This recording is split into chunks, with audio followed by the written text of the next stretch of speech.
But these three guys, they showed up at our church last week. Anybody meet them? Good kids? Awesome. I'll tell you a couple of stories about them because they inspired me all week long. They were just amazing. So I get a call from one of the neighbors, say, hey, there's a prowler, or some prowlers around the church. They're very suspicious characters.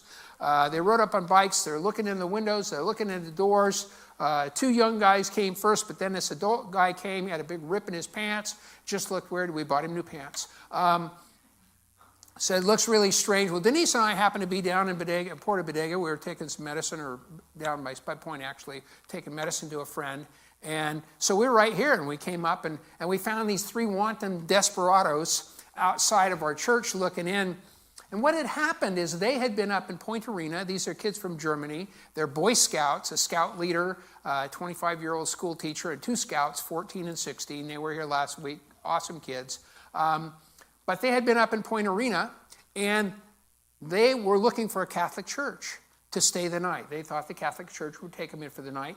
And the pastor in Point Arena happens to be from Africa.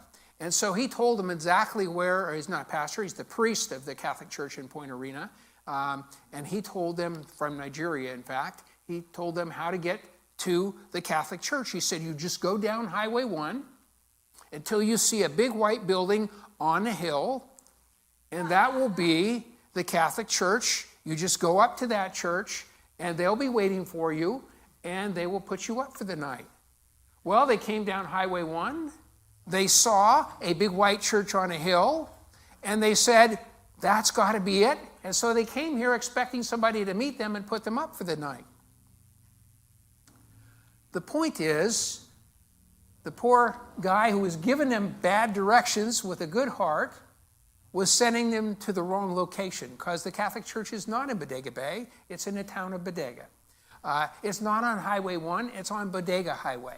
But he thought he was doing the right thing. Now, ultimately, I think God had a plan, because we took them to lunch, and then we took them to dinner, and then they spent the night at our house. And there's more to the story. I'll give you a little bit more here.